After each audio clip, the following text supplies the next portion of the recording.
નમસ્કાર. શબ્દ મિત્ર યુટ્યુબ ચેનલ પરથી વિદ્યાર્થી મિત્રો આપ સૌનું હાર્દિક સ્વાગત કરું છું. આજનું સેશન એ કોન્સ્ટેબલ વિદ્યાર્થીઓ માટે છે કે જેમાં ગદ્યાર્થ ગ્રહણ ગુજરાતી વિષય માટે આ પ્રશ્ન 20 માર્કનો છે. હવે અહીંયા મારે તમારી સમક્ષ ગદ્યાર્થ ગ્રહણની રજૂઆત કરવી છે. તો ગદ્યાર્થ ગ્રહણ એટલે શું અને જ્યારે તેનો ઉત્તર આપણે લખતા હોઈએ ત્યારે ઉત્તર લખતા આપણે કઈ બાબતોને ધ્યાનમાં રાખવી પડે એ બાબતોની આપણે અહીંયા ચર્ચા કરીશું. વિદ્યાર્થી મિત્રો ચેનલને સબસ્ક્રાઈબ કરજો, આપણા વિદ્યાર્થી મિત્રો સુધી શેર કરજો, લાઇક્સ કરજો અને આપનો પ્રતિભાવ અવશ્ય જણાવજો. સ્વાગત કરું છું આપનું. ગદ્યાર્થ ગ્રહણ. ગદ્યાર્થ ગ્રહણ શબ્દને આપણે તોડીએ તો શબ્દના અર્થ બને છે ગદ્યાર્થ, એટલે કે ગદ્ય વત્તા અર્થ વત્તા ગ્રહણ, એટલે કે બને છે ગદ્યાર્થ ગ્રહણ. ગદ્યાર્થ ગ્રહણ આ શબ્દને જ્યારે તોડવામાં આવે છે ત્યારે બને છે ગદ્ય વત્તા અર્થ અને બીજો શબ્દ છે ગ્રહણ. તો આ ત્રણ શબ્દોનો અર્થ આ પ્રમાણે બને છે. ગદ્ય એટલે જે પેરેગ્રાફ આપેલો છે તે, અર્થ એટલે પેરેગ્રાફમાં શું કહેવાને માટે માગે છે તેના અર્થને આપણે બરાબર સમજો, ગ્રહણ એટલે તેને સમજો. આ રીતે આખો શબ્દ બને છે ગદ્યાર્થ ગ્રહણ. ગદ્ય વત્તા અર્થ વત્તા ગ્રહણ, ફકરાના અર્થને ગ્રહણ કરો એટલે કે તેને સમજો, એ આપણે બને છે એને આપણે કહીશું તેને ગદ્યાર્થ ગ્રહણ તેને કહીશું. હવે જ્યારે ગદ્યાર્થ ગ્રહણની આપણે શરૂઆત કરીએ તો મિત્રો મોટે ભાગે ગદ્યાર્થ ગ્રહણના 3 પ્રકાર આવે. એક આ સામાન્ય સમજૂતી તમને આપું છું, પરીક્ષામાં કેવું પૂછે એની પર આધારિત છે. તો જે ગદ્યાર્થ ગ્રહણ જે છે એ તથ્યાત્મક પણ હોઈ શકે. તથ્યાત્મક એટલે જે પેરેગ્રાફમાં જે તથ્યો છે, દાખલા તરીકે વિજ્ઞાનને લગતો કોઈ મુદ્દો હોય, કોઈ ભૂગોળને લગતો હોય, કોઈ ઇતિહાસને લગતો હોય, કોઈ નાગરિક શાસ્ત્રને લગતો હોય, આ જે તથ્ય બાબત જે છે જે પેરેગ્રાફમાં સમાવવામાં આવેલી છે, માહિતી પ્રદાન પણ તેને કહી શકાય. એ પેરેગ્રાફ એટલે આપણે તેને કહીએ છીએ તથ્યાત્મક ગ્રહણ કહેવામાં આવે છે. તો એક આ છે. બીજું આવે છે પેરેગ્રાફ, એ તમારે સાહિત્યિક પણ આવે. સાહિત્યિકની અંદર તમારે ગુજરાતી ભાષાને લગતું આવે. ગુજરાતી ભાષામાં કોઈનું જીવન ચરિત્ર હોય, કોઈની આત્મકથા હોય, કોઈની નવલિકા હોય, કોઈ નવલકથા હોય, આને લગતો જે પેરેગ્રાફ પૂછાતો હોય છે એ સાહિત્યિક ગદ્યાર્થ એને કહેવામાં આવે છે. બીજા શબ્દોમાં તેને આપણે વર્ણનાત્મક પણ તેને કહી શકાય. અને ત્રીજું જે ગદ્યાર્થ આવે છે એ તમારે આવે છે ચિંતનાત્મક. ચિંતનાત્મક. હવે આને આપણે શબ્દને જોઈએ તો ચિંતન એને કરવાનું છે. તો ચિંતનાત્મક, આ ચિંતનાત્મકને વિશ્લેષણ ગદ્યાર્થ પણ તેને કહી શકાય. તો ચિંતનાત્મકમાં કયા મુદ્દા અંદર આવી શકે? એમાં એથિક્સ એટલે કે નીતિને લગતા હોય, કોઈ ધર્મને લગતા હોય, કોઈ રાજકારણને લગતા હોય. જો આવા જે મુદ્દા જે છે તમારે ચિંતનાત્મકમાં આવે. જો કે તમારે આની કોઈ ચિંતા કરવાની જરૂર નથી, પણ તમને પ્રારંભ એટલી સમજૂતી આપું કે આવા શબ્દના ફકરા તમારે પૂછાતા હોય છે. એટલે જ્યારે મિત્રો તમે પેરેગ્રાફને વાંચો છો ત્યારે પેરેગ્રાફમાં શું કહેવાને માટે માગે છે એનો ભાવાર્થ આપણે યોગ્ય રીતે સમજવો જોઈએ. જો એની બરાબર સમજૂતી તમને ધ્યાનમાં આવે તો અને તો જ આપણે પેરેગ્રાફમાં પૂછેલા જે પ્રશ્નો જે છે એના ઉત્તરને યોગ્ય રીતે આપી શકીએ છીએ. હવે બીજી વાત મારે તમને કરવી છે કે પેરેગ્રાફમાં જે પ્રશ્નો પૂછાતા હોય 10 માર્કના પૂછે કે 5 માર્કના પૂછે, ટોટલી તો તમારે 20 માર્કના પૂછાવાના છે. તો એમાં તમને આ રીતે પૂછી શકે. તો કોઈ તમને પ્રશ્ન જે છે તથ્યાત્મક હોઈ શકે. બીજો જે પ્રશ્ન જે છે એ તમારે ચિંતનાત્મકનો હોઈ શકે. હવે તથ્યાત્મકમાં શું આવે? આપણને જે પ્રશ્ન પૂછેલો છે એનો ઉત્તર પેરેગ્રાફમાંથી સીધો તમને મળે, એ જે છે એ તથ્યાત્મક થયો. પછી ચિંતનાત્મકમાં શું આવે કે ચિંતનાત્મક જે પ્રશ્ન પૂછેલો છે એનો ઉત્તર તમને પેરેગ્રાફમાં મળે નહીં. તો ક્યાંથી મળે? તો પેરેગ્રાફને બરાબર તમે સમજ્યા છો, તેના અર્થને બરાબર તમે સમજ્યા છો, એનો ભાવાર્થ તમે બરાબર સમજ્યા છો, એનો સારાંશ જે છે એ તમારે ચિંતનાત્મક જે પ્રશ્ન પૂછેલો છે એમાં તમારે આવે. પછી ત્રીજો પ્રશ્ન આ રીતે પણ પૂછી શકે, એ જે તમારે વિધાનને અનુલક્ષીને વિધાનાત્મક જેને કહી શકાય. તો આમાં કુલ તમને 4 વિધાન તમને આપેલા હોય, એમાંથી જે પ્રશ્ન પૂછવામાં આવેલો છે એમાંથી યોગ્ય વિધાન કયું છે એને આપણે પસંદ કરવાનું છે. આપણને એવું લાગે કે આ જે 4 વિધાનો જે છે બધા જ સરખા લાગે છે, બધા જ એના જવાબ હોઈ શકે, પણ આવું ના બને. જે પેરેગ્રાફ જે છે એનો સારાંશ જે છે, એનો કહેવાનો જે અર્થ જે છે, એ આખી વસ્તુ એમાં તમને જોવા માટે મળે, એ તેનો ઉત્તર ત્યાં આગળ હોઈ શકે. એટલે આ રીતે એ લોકોને પૂછવાની શૈલી હોય છે. બીજું તમને પૂછે તો તમને વ્યાકરણનો લગતો પ્રશ્ન પૂછી શકે.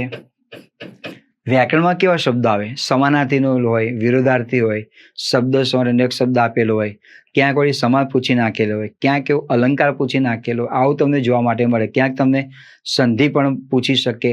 એટલે આવું પૂછાય ફરજિયાત નથી કહેતો, પણ ગદ્યાર્થગણમાં આવી રસમ છે, આવી પદ્ધતિ છે કે આ સ્વરૂપમાં એ લોકો પ્રશ્ન પૂછી શકતા હોય છે.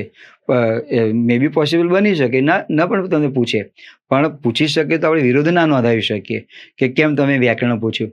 ગદ્યાર્થગણનો હેતુ જે છે કે આ રીતે પણ ત્યાં પ્રશ્નો પૂછી શકતા હોય છે. પછી તમને આ રીતે પણ પ્રશ્ન પૂછી શકે, જે શીર્ષક તમને આપેલું છે એના માટે આપણે યોગ્ય શીર્ષક કયું પુરવાર થાય છે એ પણ તમને પૂછી શકે. જે તમને 4 ઓપ્શન આપેલા છે એમાંથી કયું ઓપ્શન યોગ્ય છે એ આપણે બતાવવાનું હોય છે.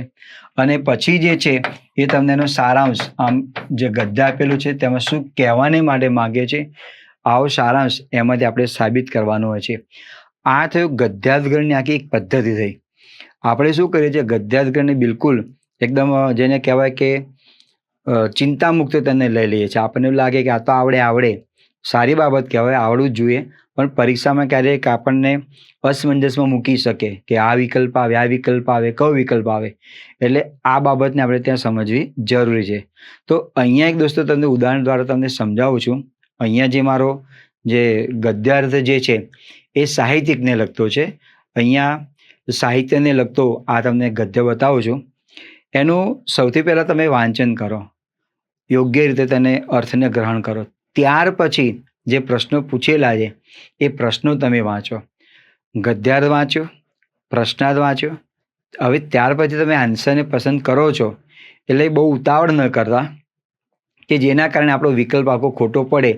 ખોટો તો પડે, એની સાથે સાથે માઇનસ માર્ક પણ આપણને મળે. એટલે એ બધો પ્રયાસ તમે ન કરતા.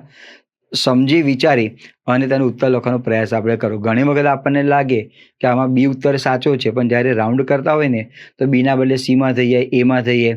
પછી ખબર પડે કે આ તો આન્સર બી હતો અને મારાથી ભૂલમાં એમાં રાઉન્ડ થઈ ગયું, સીમાં થઈ ગયું. હવે શું? તો કશું નહીં, તો ગયા કામથી થયું. એટલે જ્યારે તમે આને લખો છો, ઉત્તર આપો છો, ત્યારે ગદ્યને વાંચો, નીચે જે પ્રશ્ન પૂછેલા છે તેને વાંચો, બંનેના અર્થને બરાબર સમજો અને ત્યારબાદ એને ઉત્તર આપવાનો આપણે પ્રયાસ કરીશું. તો મિત્રો આપ સૌનું પુનઃ સ્વાગત કરું છું એક સરસ મજાના ઉદાહરણ દ્વારા. આપણે જોઈએ એ પેરેગ્રાફની અંદરનો આ જે પેરેગ્રાફ જે છે સાહિત્યિક પેરેગ્રાફ છે અને અહીંયા શ્રી કૃષ્ણ વિશેનું આ માહિતી છે. ગુજરાતી સાહિત્યમાં રામ અને કૃષ્ણ આ જે ગદ્ય કૃતિ જે છે એમાંથી આ લેવામાં આવેલો આ પેરેગ્રાફ છે. તો એનો અભ્યાસ કરીએ.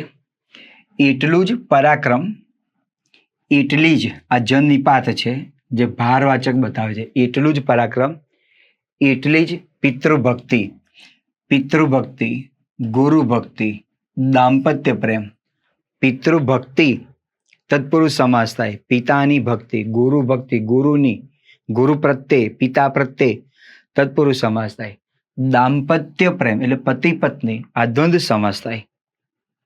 કુટુંબ પ્રેમ, ભૂત દયા, આ ભૂત એટલે પ્રાણી, ભૂતનો અર્થ બને છે પ્રાણી, પ્રાણી પ્રત્યેની દયા. મિત્રત્વ, મિત્રત્વ એટલે મિત્રનો ભાવ. અને એટલી જ સત્યનિષ્ઠા, સત્યનિષ્ઠા. ધર્મપ્રિયતા, ધર્મના અનુકરણ કરું, ધર્મના નીતિ નિયમો પ્રમાણે ચાલો, સત્યનો આગ્રહ રાખો. સત્યનિષ્ઠા, ધર્મપ્રિયતા તથા જીવનની પવિત્રતા વિશે. પવિત્ર એનો વિરોધાર્થી શબ્દ બને છે અપવિત્ર. પવિત્રતા વિશે. પૂજ્યતા એટલે પૂજનીય ભાવ, પૂજ્યતા છતાં શ્રી કૃષ્ણને જીવન યજ્ઞ, જીવન યજ્ઞ સમાસ, જીવનનો યજ્ઞ આ રીતે બની શકે. જીવનરૂપી યજ્ઞ બની શકે. કર્મધારે સમાસ થાય, જીવનરૂપી યજ્ઞ. તો જીવન એ જ યજ્ઞ, કર્મધારે સમાસ ત્યાં બને. જીવન યજ્ઞ એ કઠણ વ્રત નથી. કઠણ વિરોધાર્થી પૂછે તો કઠણનો વિરોધાર્થી બને છે નરમ. કઠણ વ્રત નથી પણ મંગલોત્સવ છે આની સંધિ છૂટી પાડવાનું પૂછે તો આ રીતે સંધિ છૂટી પડે છે, મંગલ વત્તા ઉત્સવ. આ નિયમ છે. અહીંયા લમાં અ છે, અ વત્તા ઉ તો બરાબર બને ઓ, એટલે કે મંગલોત્સવ છે અથવા વ્રતોત્સવ છે. એની પણ સંધિ છૂટી પડે છે, વ્રત વત્તા ઉત્સવ. એટલે અહીંયા તમને જે સાથે સાથે સમજૂતી આપું છું એનો તમારા અર્થને સમજવી જરૂરી છે. કારણ કે પેરેગ્રાફ વાંચીએ પછી પ્રશ્નો વાંચીએ તો આપણે ક્યારેક ઉત્તર આપવામાં ક્યાંક ને ક્યાંક આપણે ભૂલ કરી બેસીએ છીએ. જ્યારે વાંચતા હો ત્યારે મગજમાં એનું રટણ થવું જોઈએ, શું કહેવા માટે માગે છે. વ્રતોત્સવ છે. સુખમાં સ્વાસ્થ્ય, સ્વાસ્થ્ય એટલે તંદુરસ્તી, એની સંધિ છૂટી પડે સુ વત્તા અસ્થ નો આનંદ છે. મથુરામાં ગોમાંતક, આ ગોમાંતક એ પર્વતનું નામ છે. ગોમાંતક ઉપર જ જરાસંઘને હંફાવાનો લાહો છે. જરાસંઘ જે રાક્ષસ હતો તેને હંફાવાનો, એને પરાજિત કરવાનો એક લાહો, લાહો એટલે પ્રસંગ છે. દ્વારિકામાં વૈભવ છે. તો ગોકુળમાં વાછડા એટલે કે વાછરડા. ગોકુળ શબ્દ જે છે તત્પુરુષ સમાસ બને, ગાયોનું કુળ ગોકુળ, ગોકુળમાં વાછડા અને ગોપોની સાથે, ગોપ એટલે ગોવાળિયા, અને ગોપોની સાથે રમતો છે. કુરુક્ષેત્રમાં જ્યાં મહાભારતનું જે યુદ્ધ રચાયેલું એ સ્થળ એટલે કે કુરુક્ષેત્ર કહેવામાં આવે છે. કુરુક્ષેત્રમાં કૌરવના નાશથી અસુર, અસુર એટલે રાક્ષસ, એને વિરુદ્ધ શબ્દ પૂછે તો દેવ બને. અસુરનો સમાનાર્થી શબ્દ હોય તો દાનવ બને, દૈત્ય બને, રાક્ષસ બને, અને વિરુદ્ધાર્થી શબ્દ છે દેવ. સુર પણ થાય, અસુરનો વિરોધી સુર પણ બને, સુર એટલે પણ દેવ થાય. અસુરોનો સંહાર થાય છે. તો પ્રભાસ તીર્થમાં થતી યાદવોનો સંહાર પણ એવું જ છે. આ પરિસ્થિતિમાં શ્રી કૃષ્ણ સ્થિત પ્રજ્ઞ રહેલા છે. એક બાજુ કુરુક્ષેત્રમાં કૌરવનો સંહાર થયેલો છે, બધું સમાપન થઈ ગયું, સમાધાન થઈ ગયું, અને આ બધું યાદવોનો પણ જે નાશ થઈ ગયેલો છે. તો તેમાં શ્રી કૃષ્ણ સ્થિત પ્રજ્ઞ રહ્યા છે, નહીં આનંદ નહીં શોક, એવી અવસ્થામાં છે. યાદવોનો સંહાર પણ એવો જ છે.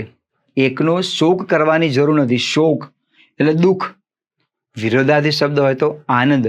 શોક કરવાની જરૂર નથી તો બીજામાંય શાંતિ ઢળવા દેવાની જરૂર નથી. આ બાજુ કૌરવનો નાશ થયો તો કંઈ શોક એમને કર્યો નથી, મતલબ શોક કરવાની કોઈ જરૂર નથી.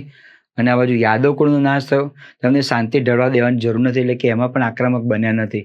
અહીંયા શ્રી કૃષ્ણના જે એમની બાળપણની, જે દ્વારિકામાં કુરુક્ષેત્રમાં એમની જે સ્થિતિ રહી છે એની આગળ વાત કરવામાં આવેલી છે. હવે આટલો પેરેગ્રાફ જે છે એના પરથી ચારેક પ્રશ્નો આપણે જોઈએ તો એમાં એનો સાચો ઉત્તર કઈ રીતે બને છે, શું નહીં, આપણે તે ધ્યાનમાં રાખવું જરૂરી છે.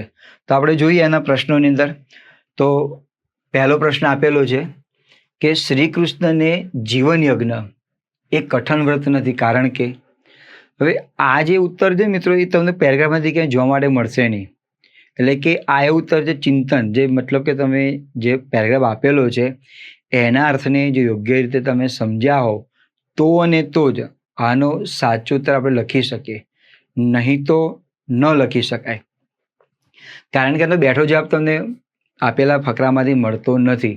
છતાં આપણે જોઈએ શ્રી કૃષ્ણને જીવન યજ્ઞ એ કઠણ વ્રત નથી, કારણ કે આપણે બીજી ત્રીજી પંક્તિમાં જોયું કે શ્રી કૃષ્ણને વ્રતોત્સવ જીવન યજ્ઞ કઠણ વ્રત નથી. તો કેમ નથી? તેના 4 ઓપ્શન આપેલા છે, એમાંથી કયો વિકલ્પ એ સાચો છે?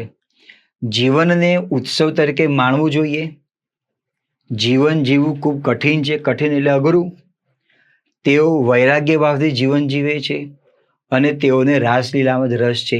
આ 4 ઓપ્શનમાંથી આપણને એવું લાગે કે લગભગ 4 વિકલ્પો સાચા છે, પણ 4માંથી 3 વિકલ્પ એવા છે જે અયોગ્ય છે અને એક વિકલ્પ એવો છે જે યોગ્ય છે.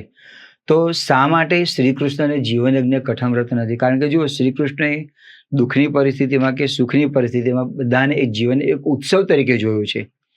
એમને ઉત્સવ તરીકે જોયું છે.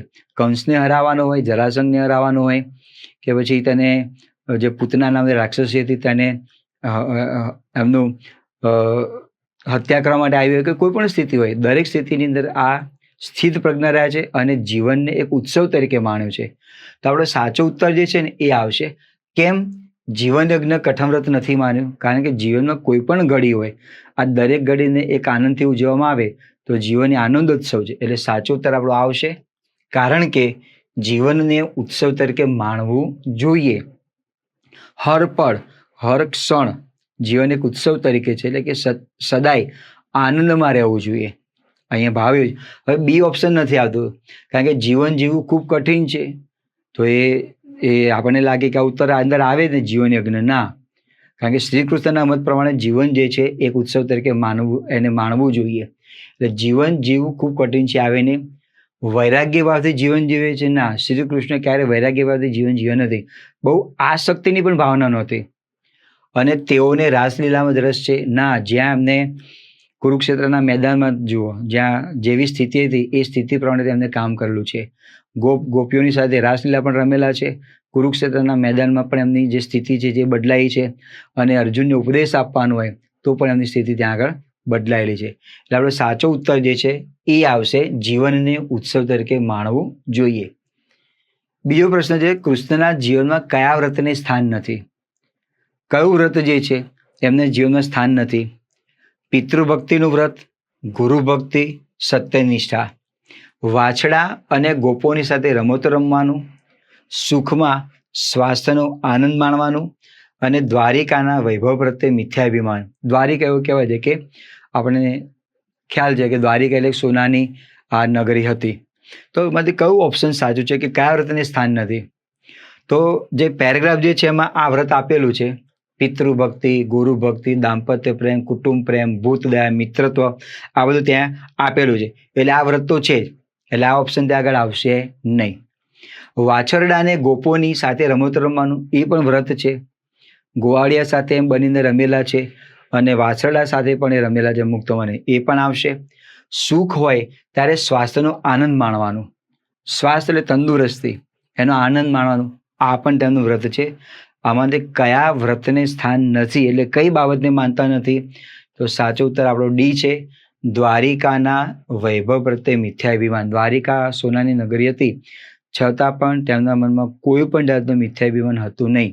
સુદામા જેવા સુદામા પણ ત્યાં ચિંથરી હાલમાં એ શ્રી કૃષ્ણને મળવાને માટે જઈ શકતા. અમીર હોય, ગરીબ હોય કે કોઈ પણ હોય, એ કોઈ પણ જાતનો ભેદભાવને રાખેલો હતો નહીં. શ્રી કૃષ્ણના દરબારમાં શિસ્ત વિના જઈએ તો પણ ચાલે, તું કહીને એમને બોલાવે તો પણ ચાલે, પણ રામના દરબાર ના ચાલે. એમના દરબારમાં જઈએ એટલે વધારે બોલાય પણ નહીં, શિસ્તમાં રહેવું પડે, આ બધું હતું. અને રામને તું કરીને પણ બોલાવાય નહીં, એ તો પુરુષોત્તમ મર્યાદા છે. તો શ્રી કૃષ્ણ માટે બધું જ છે, પણ આ ડી ઓપ્શન જે છે એમાં આવતું નથી કે દ્વારિકાના વૈભવ પ્રત્યે મિથ્યાભિમાન, આ વ્રતની તેમના જીવનમાં સ્થાન હતું નહીં. બાકી આ પિતૃભક્તિ, ગુરુ ભક્તિ હતું. વાછરડાને ગોપોની સાથે રમતો રમવાનું એ પણ હતું. સુખમાં સ્વાસ્થ્યનો આનંદ પણ માણવાનું હતું. મંગલોત્સવની સંધિ શું છૂટી પડે? આપણને ખબર છે કે મંગલ વત્તા ઉત્સવ પડે, પણ અહીંયા તો જોડણીમાં ધ્યાનમાં રાખજો. મંગલ વત્તા ઉત્સવ, મંગલ વત્તા ઉત્સવ, અહીં મોટો ઉ છે અને એ નાનો ઉ છે. મંગલો વત્તા ઉત્સવ અને મંગલ વત્તા ઉત્સવ, 4 ઓપ્શન છે. હવે એનો નિયમ એવું છે કે અ વત્તા ઉ આવે, અ વત્તા ઉ તો બરાબર ઓ થાય. તો મંગલોત્સવ, તો આ અ અને ઉ છે, તો આપણી સાચી સંધિ છૂટી આ પડે છે મંગલ વત્તા ઉત્સવ. હવે બાકીના ઓપ્શન કેમ નથી આવતા? જો ઉત્સવની જોડણી તમે લખો તો નાનો ઉ ના આવે, નાનો ઉ આવે, મોટો ઉ ના આવે. અહીંયા મોટો ઉ કરેલો છે એટલે આ બાબત ખોટી છે. અહીંયા જોડણી ખોટી છે. મંગલો વત્તા ઉત્સવ ના આવે, ઓ અને ઉ આ સંધિ જે છૂટી પાડી છે અયોગ્ય છે. અને મંગલ વત્તા ઉત્સવ, અ વત્તા ઓ, આ પણ ત્યાં આગળ બને નહીં. એટલે સાચી સંધિ છૂટી પાડેલી છે મંગલ વત્તા ઉત્સવ, અ વત્તા ઉ બરાબર ઓ, મંગલોત્સવ. આ તેનો સાચો ઉત્તર છે. બીજો પ્રશ્ન છે, શ્રી કૃષ્ણ ક્યાંના રાજા હતા? મથુરાના? હવે આ તો આવડે એવું છે, સામાન્ય પ્રશ્ન છે, જેનો ઉત્તર તમને પેરેગ્રાફમાંથી સીધું મળી આવ્યો છે. મથુરાના રાજા હતા? ના, એ તો એનું મોસાળ હતું. ગોમાંતક, એ તો પર્વતનું નામ છે. દ્વારિકા અને ગોકુળ, જ્યાં ગોકુળમાં તો તેમને રાસલીલા રચી, બાળપણ તેમને વિતાવેલું, એટલે ડી એ ના આવે. ગોમાંતકમાં તો જરાસંઘ જે દૈત્ય હતો એને અંફાવેલો. મથુરા ના આવે, મથુરાની જે ભૂમિ જે છે તો કંસ રાજાની હતી, પણ સાચો ઉત્તર છે દ્વારિકા. શ્રી કૃષ્ણ ક્યાંના રાજા હતા? દ્વારિકાના. કુરુક્ષેત્રમાં કૌરવ અને પ્રભાસ તીર્થમાં યાદવોના સંહારમાં કૃષ્ણની સ્થિતિ કેવી હતી? આ બધું કુરુક્ષેત્રમાં 100 કૌરવ હણાઈ ગયા અને એક બાજુ યાદવોનો પણ યાદવ કુળ હતું, યાદવ કુળનો સંહાર થયો. આ પરિસ્થિતિમાં શું કરવા લાગ્યો? અતિશય વિલાપ કર્યો, મૂંઝવાઈ ગયા, શું કર્યું? એ જો શ્રી કૃષ્ણના જીવનમાંથી આપણને બોધ મળે છે કે સુખની પરિસ્થિતિ હોય કે દુઃખની પરિસ્થિતિ હોય, સ્થિત પ્રજ્ઞ અવસ્થામાં રહેવું, એટલે કે એની અસર જે છે આપણા માનસિક વર્તન ઉપર થવી જોઈએ નહીં. ઓપ્શન આપેલા છે શોકાતુર, શોકથી આતુર બની ગયા હતા? ના. આક્રમક બની ગયા હતા? ના. એમને કોઈ અસ્ત્ર ઉપાડ્યું નથી. અર્જુનના સારથી તરીકે પણ રહી ચૂકેલા, માત્ર ને માત્ર પોતે એક પથદર્શક, માર્ગદર્શક તરીકે રહી ચૂકેલા. તો સ્થિત પ્રજ્ઞ હતા અને લડાયક મૂડમાં હતા. તો આપણો સાચો ઉત્તર છે સ્થિત પ્રજ્ઞ. એટલે કે દુઃખની પરિસ્થિતિ હતી કે સુખની પરિસ્થિતિ હતી, એ સ્થિત પ્રજ્ઞ અવસ્થામાં રહી ચૂકેલા. બીજું કોઈ એમની અંદર નહોતા. લડાયક બન્યા, આક્રમક બન્યા કે શોકાતુર બન્યા હતા. અને આ બંને દુઃખની પરિસ્થિતિ છે. એક સાથે 100 કૌરવ હણાઈ ચૂકવા, બીજી બાજુ યાદવ કુળનો આખો સંહાર થવા માંડ્યો. એમની આંખો સમક્ષ આ દ્રશ્ય તરવરતું હતું, છતાં પણ એ સ્થિત પ્રજ્ઞ હતા. એમને કોઈ દુઃખની કે સુખની કોઈ ગ્લાની જોવા માટે મળી હતી નહીં. તો આ રીતે મિત્રો જે પેરેગ્રાફ આપેલો હોય એની યોગ્ય રીતે વાંચન કર્યા પછી અને એની યોગ્ય રીતે સમજવામાં આવે તો 20 માર્કનો પ્રશ્ન છે. એટલે 20માંથી આપણને લાગે કે એકાદો ખોટો પડ્યો તો એમાં શું? ના, એમાં ઘણું બધું થઈ જાય. તો જ્યારે તમે ગુજરાતીમાં 20 માર્કનું આ ગદ્યાત્મક લખો છો ત્યારે આ બાબતને આપણે ત્યાં ધ્યાનમાં રાખવી જરૂરી છે. મિત્રો અહીંયા તમારી સામે બીજો એક પેરેગ્રાફ પ્રસ્તુત કરી રહ્યો છું. એ બીજા પેરેગ્રાફ આપ સૌનું સ્વાગત છે. આપણે શ્રી કૃષ્ણને લગતું છે. આ પેરેગ્રાફ જે છે એ પણ સાહિત્યિક ગદ્યાર્થ છે. અને તેથી કૃષ્ણની સાથે રહેતા આપણને સંકોચ નથી લાગતો. કારણ કે જેવા સામેવાળી જે વ્યક્તિ હોય ને એવા જ કૃષ્ણ બની જાય છે. એને તમે કનૈયો કહી શકો, માખણચોર કહી શકો, જે તમારે કહેવું હોય તમે એને કહી શકો. એટલે શ્રી કૃષ્ણની સાથે રહેતા આપણને જરાય સંકોચ થતો નથી. સંકોચ એટલે શરમ આવતી નથી. બાળકૃષ્ણધારી આપણે તેને ખોળામાં રમાડી શકીએ કે માખણ માટે નચાવી પણ શકીએ અથવા વાછડા થઈ એના પગને ચાટી પણ શકીએ. એ આપણી પીઠ ઉપર પોતાનું માથું ટેકવી કે આપણા ગળાને બાજી હેત કરતો કલ્પી શકીએ. એકદમ ખાસ મિત્ર. એને બાદ પણ ભેળી શકીએ, એના ખભા પર આપણું માથું પણ ટેકવી શકીએ, આપણા ખભા પણ ટેકવી શકીએ, કોઈ સંકોચ નહીં. પણ એક શરત એ હતી, આપણે પવિત્ર હોઈએ કે અપવિત્ર. આ બંને વિરોધાર્થી શબ્દો છે. આપણે પવિત્ર હોઈએ કે અપવિત્ર, એ આપણો તિરસ્કાર કરવાનો નથી. આપણે મોકળે મને એટલે ખુલ્લા મને, કોઈ પણ જાતના સંકોચ વિના જવું એ ખુલ્લું મન કહેવામાં આવે. મોકળા મને એના ભાણામાં બેસી જમી પણ લઈએ. આપણે સાથે ફરતા હોઈએ તો એનાથી મર્યાદાપૂર્વક દૂર ચાલવાની જરાય જરૂર નથી. એને ખભે આપણો હાથ અને આપણે ખભે એનો હાથ. ખાસ મિત્ર હોય ને આમ ખભે હાથ મૂકી દીધેલો હોય તેમ. રામને પોતાના સારથી કરવાની, સારથી એ ઉપપદ સમાસ બને, રથ હાંકનાર. સારથીની જોડણી આમ આવે. રામને પોતાના સારથી કરવાની સુગ્રીવ કે વિભીષણની કોઈ હિંમત થાય? રામને કોઈ તમે તુંથી કઈ તુકારથી બોલી શકે? ના. સુગ્રીવ કે વિભીષણ કહી શકે કે તમે મારા સારથી બનો? ના. જ્યારે શ્રી કૃષ્ણ અર્જુનના સારથી બન્યા હતા અને જેને મદદની જરૂર પડી ત્યાં દ્વારિકાના ત્યાં પોતે રાજા છે કે જે છે એ કોઈ પણ જાતનું અભિમાન રાખ્યા વિના એ મદદ ત્યાં કરેલી છે. વિભીષણની કઈ હિંમત થાય? પણ કૃષ્ણને એમ કહી શકાય. રામના દરબારમાં જનારે દરબારીની રીતભાત જાણવી જોઈએ, ડિસિપ્લિનથી ત્યાં જવું પડે. પણ કૃષ્ણના તો ઠેઠ અંતપુર સુધી, અંતપુર એટલે રાણીઓનો જ્યાં રહેતી હોય તે જગ્યા, અંતપુર રાણીવાસ સુધી ચિંથરીઓ સુદામા પહોંચી જાય. હવે ચિંથરીઓ સુદામાનું પાત્ર એવું છે કે એક ગરીબ બ્રાહ્મણ હતા, ચિંથરે હાલ. ચિંથરીઓ સુદામા પણ ત્યાં આગળ પહોંચી જાય. એ મેલા કપડાં પહેરીને આવ્યા હતા, ચિંથરે હાલ આવ્યા હતા, પણ છતાં શ્રી કૃષ્ણને ને જ્યારે ખ્યાલ પડ્યો કે તમારો બાળપણનો મિત્ર મળવા માટે આવ્યો છે, ત્યારે દોડીને એને મળવા માટે ત્યાં આગળ ગયા હતા. આ શ્રી કૃષ્ણનું પાત્ર છે. અને તેના પલંગ પર ચડી જાય. રામને આપ કહીને સંબોધવું જોઈએ, ડિસિપ્લિનથી. રામને આપ કહેવું પડે, તમે કહેવું પડે. કૃષ્ણને તો ચાલે, તું પણ કહી શકો, એટલે તુકારાથી પણ બોલાવી શકાય. રામને આપ કઈ સંબોધવું જોઈએ, પણ કૃષ્ણ તો તુંનો અધિકારી. અને કૃષ્ણને તમે કહ્યું કેવું લાગે આપણને?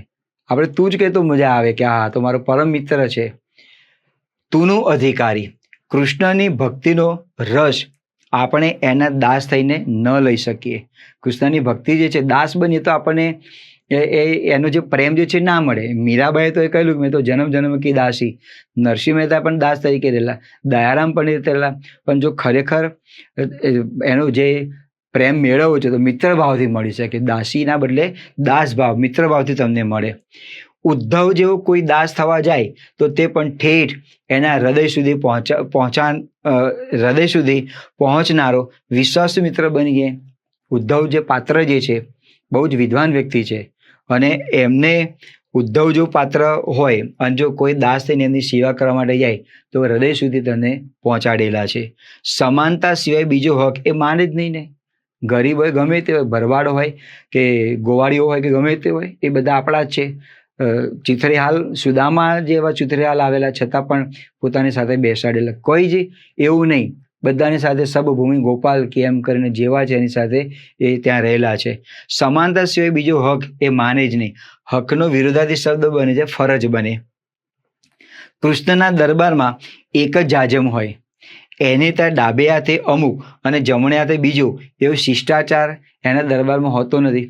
શિષ્ટાચારની સંધિ છૂટી પડે છે. શિષ્ટ વત્તા આચાર. શિષ્ટાચાર, શિષ્ટ વત્તા આચાર, એ શિષ્ટાચાર જ નહીં ન હોય. એની પાસે તો ગોળ કુંડારું કરીને જ બેસવાનું. એ વચમાં હોય ને આજુબાજુ મિત્રો ગોળ કુંડાળું કરીને બેઠા હોય. એની પાસે ગંભીર જ્ઞાનની ગોષ્ઠીઓ જ નિરંતર સાંભળવા મળશે એમ ન કહેવાય. કોઈ ગંભીર ચર્ચા ના હોય, બસ મોજ મજા જ હોય. એ તો ગોકુળના વાછરડાની વાતો પણ કહેતો હોય. ગોકુળના જે વાછરડા છે એની વાતો પણ કહેતો હોય. તો આવા આ શ્રી કૃષ્ણનું જે પાત્ર જે છે એનું આ પેરેગ્રાફમાં આપણે વાત કરી. તો આના વિશે કેટલાક આપણે એમસીક્યુ જોઈએ. એ પેરેગ્રાફના આધારે આપણને ખ્યાલ પડે કે એમાં શું એનો સાચો ઉત્તર છે. ગોકુળના વાછરડાની વાતો કોણ કહેતું હોય? વાછરડું શબ્દ આવે એટલે કૃષ્ણ આપણને યાદ આવે. કૃષ્ણ, બલરામ, સુદામા અને ગોવાળિયા. તમને લાગે ગોવાળિયા તો ગાયની વાતો જ કરતા હોય ને, કેમ ના કરતા હોય? બલરામ, સુદામા તો કરતા જ ના હોય. 3 ઓપ્શન આપણને લાગે, A, B અને D. C તો બિલકુલ આવે નહીં. તો બલરામ, ગોવાળિયા, આ 2 ઓપ્શન કરતા સૌથી સચોટ નજીકનો જે ઉત્તર જે છે એ કૃષ્ણ છે. કારણ કે શ્રી કૃષ્ણ એ ગાયોને અનહદ ચાહી છે. શ્રી કૃષ્ણ એ બાળપણમાં પણ તેમને ગાયો વિશે ખૂબ લાલ લડાવેલા છે. એટલે કૃષ્ણ હોય એટલે ગાય હોય જ. તો સાચો ઉત્તર કૃષ્ણ છે. ચિથર્યો સુદામા એટલે શું? આપણે શબ્દો જોયું કે ચિથર્યો સુદામા પણ અંતઃપુર સુધી પહોંચી જાય અને ત્યાં પલંગ પર બેસી જાય. તો ચિથર્યો સુદામા એટલે ગરીબ હોવું, પહેરવા વસ્ત્રો ઓછા હોવા, મગજ અસ્થિર હોવું કે ખૂબ જ્ઞાની હોવું. આમ તો ચિથર્યો સુદામાનો અર્થ એવો બને છે ગરીબ હોવું. પહેરવા વસ્ત્રો ઓછા હોય એ નહીં. મગજ અસ્થિર હોવું એ તો બિલકુલ ના આવે. ખૂબ જ્ઞાની હોવું એ પણ ના આવે. તો સાચો ઉત્તર છે ગરીબ હોવું. અને આના પરથી એક શબ્દ પણ પ્રચલિત બન્યો છે. તો કેવો છે કે ચિથર્યો સુદામા છે એટલે ગરીબ છે એમ. પછી કૃષ્ણના દરબારમાં જનારે કેવું થઈને જવું પડે? ડિસિપ્લિનમાં જવું પડે, પરવાનગી માગવી પડે, નાહી ધોઈને સ્વચ્છ થઈને, દરબારમાં જવાની રીતભાત શીખીને. જો રામના દરબારમાં જુઓ તો શીખવું પડે, ક્યાં ઊભું રહેવું, કેટલું હસવું, કેટલું બોલવું, શું નહીં, આ દરેક મુદ્દા ત્યાં શીખવા પડે. પણ કૃષ્ણના દરબારમાં નાહી ધોઈને સ્વચ્છ થઈને ના, મેલા ગેલા કપડાં પહેર્યા છે તો પણ તમને આવકારશે. દરબારમાં જવાની રીતભાત શીખીને ના, રજા લો કે ના લો, તમે તારે મન ફાવે ત્યાં જઈ શકો. મિત્ર ભાવ તથા નિષ્કપટ ભાવથી કે મોંઘા વસ્ત્રો પરિધાન કરીને. મોંઘા વસ્ત્રો હોય કે સસ્તા વસ્ત્રો હોય તો પણ તમને આવકારે. જ્યારે તમે કૃષ્ણના દરબારમાં જવા માટે જાઓ છો ત્યારે મિત્ર ભાવ હોવો જોઈએ અને નિષ્કપટ, મનમાં કોઈ પણ જાતની કપટ ભાવના હોવી જોઈએ નહીં. તો સાચો ઉત્તર આપણો આવશે C આવશે. કૃષ્ણના દરબારમાં જનારે મિત્ર ભાવ અને નિષ્કપટ ભાવે ત્યાં જવું પડે. કોઈ પણ જાતનો કપટનો ભાવ હોવો જોઈએ નહીં. તિરસ્કાર શબ્દનો વિરોધાર્થી શબ્દ શું બને? તો ધૃણા, નફરત, અણગમો અને પ્રેમ. તો મિત્રો ધૃણા, નફરત અને અણગમો તેના સમાનાર્થી શબ્દો છે. સમાનાર્થી શબ્દો પૂછેલા આવે તો A, B અને C એ તેના ઉત્તર સાચા છે. એનો વિરોધાર્થી શબ્દ પૂછેલો છે તો એનો વિરોધાર્થી આવશે પ્રેમ. તિરસ્કાર તો પ્રેમ. નીચેનામાંથી કયું વિધાન અયોગ્ય છે? 4 વિધાનો આપેલા છે, એમાંથી કયું વિધાન તેમાં બંધ બેસતું નથી? કૃષ્ણને જીવન યજ્ઞ એ મંગલોત્સવ છે, તેની પાસે ગોળ કુંડાળું કરીને બેસવાનું, એને માખણ માટે નચાવી શકીએ છીએ, તેમના દરબારમાં મંજૂરી વિના જઈ શકાય નહીં. તો જો પેરેગ્રાફમાં આ વસ્તુ હતી, કૃષ્ણ જીવનને મંગલોત્સવ તરીકે ગણેલો છે, એની પાસે ગોળ કુંડાળું કરીને બેસી શકાય, એને માખણ માટે નચાવી શકાય. એટલે 3 વિધાનો A, B અને C જે છે એ યોગ્ય છે. તો વધુ આપણી પાસે D. આ જે છે એનો ઉત્તર છે, આ તેનો સાચો ઉત્તર છે D, કે તેમના દરબારમાં મંજૂરી વિના જઈ શકાય નહીં. એ ખોટું. તમે મંજૂરી લો કે ન લો પણ તમે ગમે ત્યારે તેના દરબારમાં જઈ શકો. એટલે A, B અને C યોગ્ય છે. આપણને પ્રશ્ન પૂછેલો છે કયું વિધાન અયોગ્ય છે, તો D વિધાન જે છે એ અયોગ્ય છે. સારથી શબ્દનો સમાસ ઓળખો. જોડણી પણ ધ્યાનમાં રાખજો. થને રસોઈ આવે, ઉપપદ, મધ્યમપદ લોપી, અવ્યયભાવ અને કર્મધારે. તો સારથી શબ્દનો અર્થ શું થાય એ આપણને ખ્યાલ હોવો જોઈએ. સારથીનો અર્થ બને છે રથ હાંકનાર. તો રથ હાંકનાર એટલે એ સમાસ ઉપપદ સમાસ બને. નાર પ્રત્યય આવે એટલે ઉપપદ સમાસ થાય. રથ હાંકનાર. પંકજ, પંક એટલે કાદવ, કાદવમાં જન્મનાર, ઉગનાર. નાર પ્રત્યય આવે એટલે ઉપપદ સમાસ થાય. મધ્યમપદ લોપી સમાસ બનતો નથી. એનો વિગ્રહ આ રીતે ન કહી શકાય, સારનો થી બનનાર એવો અર્થ વિગ્રહ થતો નથી. અવ્યયભાવ ના બને કારણ કે સ જે છે એ અવ્યય નથી અને કર્મધારે પણ બનતો નથી. એટલે સાચો ઉત્તર જે છે ઉપપદ, એનો વિગ્રહ બને છે રથ હાંકનાર. જો તમે વિગ્રહને સાચી રીતે જાણતા હો ને તો તમે સમાસનો ઉત્તર યોગ્ય રીતે તમે આપી શકો. શ્રી કૃષ્ણની ભક્તિનો રસ કેવી રીતે લઈ શકાય? દાસ બનીને, ગોવાળિયા બનીને, મિત્રભાવ કેળવીને કે ગોપીભાવ કેળવીને? તો શ્રી કૃષ્ણ તો ના જ પાડેલું છે, મારા દાસ બનીને તમે ભક્તિભાવને કેળવી શકશો નહીં. એટલે સાચો ઉત્તર એ ત્યાં આવતો હોતો નથી. તો ગોવાળિયા બનીને ના, ગોવાળિયા શબ્દ આવે એટલે મિત્રતા હોય. મિત્રભાવ કેળવીને અને ગોપીભાવ કેળવીને. ગોપીભાવ કેળવીને ગોવાળિયા બનીને તેને દાસ બનીને આવે નહીં. ભક્તિયુગના જે છેલ્લા કવિ દયારામ હતા એ દયારામ તો ગોપી ભાવે શ્રી કૃષ્ણને ભજ્યા હતા, પણ ખરેખર જેને શ્રી કૃષ્ણના હૃદય સુધી પહોંચ્યું છે એના માટે તો આ ઉત્તર સાચો છે, મિત્ર ભાવ કેળવીને. દાસ બનીને નહીં, ગોવાળિયા બનીને નહીં, ગોપી ભાવ કેળવીને નહીં. મિત્ર ભાવ કેળવો તો તેના ભક્તિભાવનો રસ તમે ચાખી શકો. કૃષ્ણના દરબારમાં એક જ જાજમ હોય, એમાં શું ભાવ પ્રગટ થયેલો છે? બિનજરૂરી ખર્ચ અટકાવો, જાજમની કિંમત ઊંચી હોય છે, સુદામાં આવે તો દુઃખ થાય, દરબારમાં સૌ સમાન છે. હવે આ થોડું તમે તર્ક દોડાવો તો સાચું ઉત્તર આપણને ખબર પડે કે બિનજરૂરી ખર્ચ અટકાવવાનો કોઈ એમાં એ ઉત્તર આવતો નથી. જાજમની કિંમત ઊંચી હોય તો એ પણ નહીં. સુદામાં જાજમને જુએ તો તમને દુઃખ થાય કે આના દરબારમાં જાજમ છે અને મારા ઘરે જાજમ નથી, એ ના. તો સાચો ઉત્તર છે D, દરબારમાં સૌ સમાન છે. ઉચ્ચ નીચનો કોઈ ભેદભાવ ત્યાં જોવા માટે મળતો નથી. મેલો ગેલો આવેલો તો પણ એ જાજમ પર ઊભો રહે અને બેસી શકે. એટલે કૃષ્ણના દરબારમાં એક જ જાજમ હોય, એમાં આ ભાવ પ્રગટ થાય છે કે દરબારમાં સૌ સમાન છે. આ ગદ્યખંડને યોગ્ય શીર્ષક આપો શું આપી શકાય? રામ અને કૃષ્ણ, કૃષ્ણ લીલા, કૃષ્ણ ચરિત્ર કે મહાભારત? તો મહાભારત આપી શકાતું નથી. તમને એવું લાગે રામ અને કૃષ્ણ આ પણ આપી શકાતું નથી કારણ કે માત્ર આ પેરેગ્રાફમાં કૃષ્ણ વિશેની વાત છે, રામની વાત નથી. હવે આપણી પાસે 2 ઓપ્શન છે, B અને C. એટલે તમને લાગે કે કૃષ્ણ લીલા પણ સાચો છે અને કૃષ્ણ ચારિત્ર પણ સાચો છે, પણ મિત્રો અહીંયા સાચો ઉત્તર જે છે કૃષ્ણ ચરિત્ર આવે.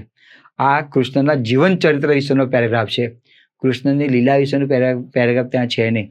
એટલે સાચો ઉત્તર આપણો આવે કૃષ્ણ ચરિત્ર, કારણ કે પેરેગ્રાફમાં સાહિત્યનો પ્રકાર છે જીવન ચરિત્ર. અહીંયા પેરેગ્રાફની અંદર કૃષ્ણના ચરિત્ર વિશેની વાત કરવામાં આવેલી છે, કૃષ્ણની લીલા વિશેની નહીં. કૃષ્ણનું ચરિત્ર કેવું છે એની વાત કરી છે. સાચો ઉત્તર આપણો સી આવે. એટલે આપણે અહીંયા માર ખાઈએ. તો જો એ જે પેરેગ્રાફ આપેલો છે એનો ગદ્યનો યોગ્ય તમે સારાંશ સમજો ને તો તમને ખબર પડે કે બી આવે કે સી આવે. આપણને લાગે કે અમે તો કૃષ્ણની લીલાની વાત કરી છે. કૃષ્ણ લીલા હોય તો ગોવર્ધન પર્વત આવે ને યમુના નદીમાં જે કાળિયા નાગને જે નાથેલો એ અંદર આવે ને ઘણી બધી ત્યાં આગળ વાતો આવે. પણ અહીંયા કૃષ્ણનું ચરિત્ર કેવું છે એની વાત કરી છે. એટલે સાચો ઉત્તર આવે કૃષ્ણ ચરિત્ર.